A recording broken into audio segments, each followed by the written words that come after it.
मनीष और वर्षा स्कूल से कॉलेज तक, शादी तक अधूरी रह गई।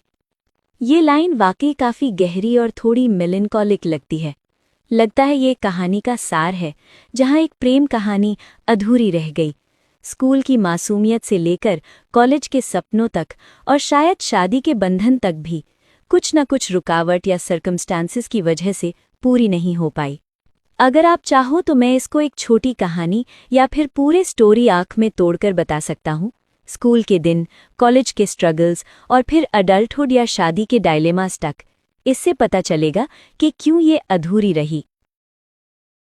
प्यार, दूरी और अधूरे एहसासों की। मनीष ज्यादा बोलने वाला नहीं था। उसकी आंखों में हमेशा कुछ कहने को होता, पर होंठ चुप रहते। वर्षा बिल्कुल अलग थी। हंसी जैसे उसकी आदत हो और बातें जैसे बारिश की बूंदें। दोनों की मुलाकात कॉलेज में हुई। पहली बार जब वर्षा ने मनीष से नोट्स मांगे, मनीष ने बिना आंख मिलाए कॉपी आगे बढ़ा दी। वर्षा मुस्कुराई। Thank you. नाम क्या है तुम्हारा? मनीष, उसने धीरे से कहा। उनकी मुलाकात एक बरसाती शाम को हुई थी। स्टेशन की भीड़ में भीगे बाल और हाथ में किताब लिए वो खड़ी थी। नजरें मिली तो कुछ पल के लिए वक्त थम सा गया। बातों का सिलसिला शुरू हुआ, कभी चाय पर, कभी खामोशी में। दोनों जानते थे कि ये रिश्ता आसान नहीं है। हालात, जिम्मेदारियां और समाज की दीवारें उनके बीच खड़ी थीं। वो उसे बहुत चाहता था, पर कह नहीं पाया। वो भी समझती थी, पर इंतजार करती रही।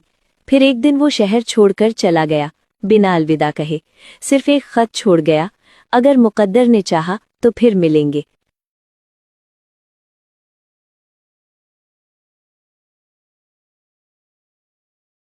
मनीष एक सिंपल सा लड़का था। सपने बड़े, पर दिल बहुत साफ था। उसे ज्यादा बोलना पसंद नहीं था, पर जो महसूस करता था, गहरा महसूस करता था। वर्षा बिल्कुल अलग थी। चंचल, मुस्कुराहट से भरी हुई और हर पल को जीने वाली।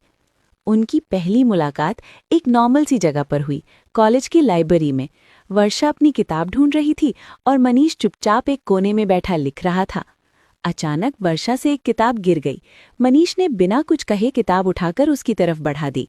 बस वही पल था जब आंखें मिली और कहानी शुरू हो गई।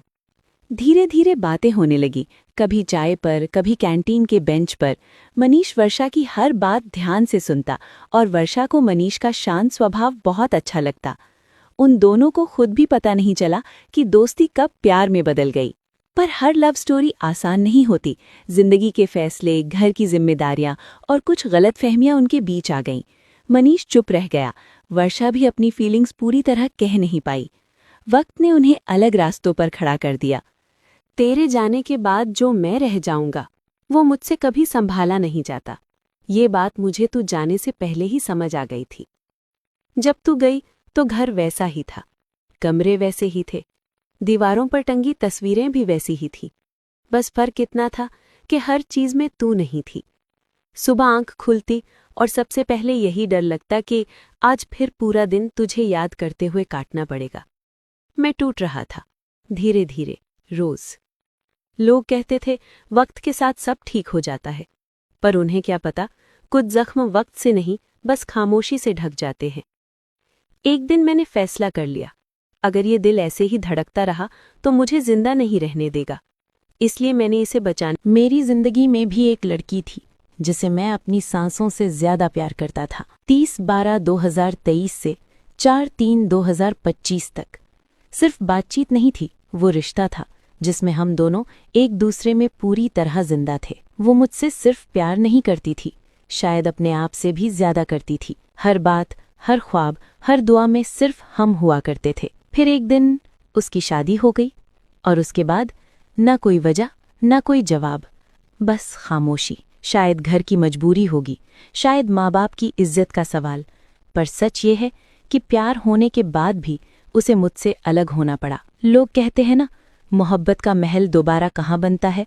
वो सुहागन बन गई और मैं आवारा रह गया। सच कहता हूँ, न होकर भी तुम हर रोज मुझे याद आओगी। किसी से कह नहीं पाऊंगा, पर अक्सर रातों में मेरी नींद से पहले तुम मेरी आंखों में झलक जाओगी। ये दुनिया याद रखेगी मेरी वो कहानी जिसमें होते हुए भी तुम किसी और की हो गई, पर मेरे दिल में हमेशा जिंदा रह जाओगी। जिस्म तुम्हारा भले ही किसी और का हो गया हो, पर बदनामी तो तुम मेरे प्यार के नाम से ही पाओगी। तुम हक दिखाकर हर बात मना लेती थी और आज दुनिया का वास्ता देकर मुझसे जिस्म अलग कर दिया।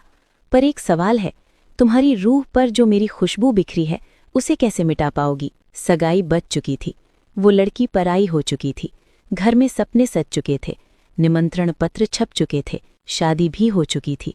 वो लड़की अब सच में पराई हो चुकी थी। बस यहीं तक थी हमारी कहानी। मेरे लिए वो हमेशा जिंदा रहेगी।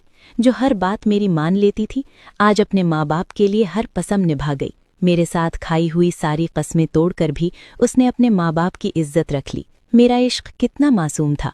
दिल टूटने के बाद भी उसकी कोई गलती नहीं मानता। शायद मेरा खुदा ही ऐसा है, मेरी हर मनपसंद चीज़ मुझसे छीन लेता है। किस्मत का यही फसाना था। मैंने उसे चाहा जो कभी मेरा था ही नहीं, और तुमने वो भी खो दिया जो सिर्फ तुम्हारा था, मेरा प्यार। I love you my dear wife जी, but I really miss you.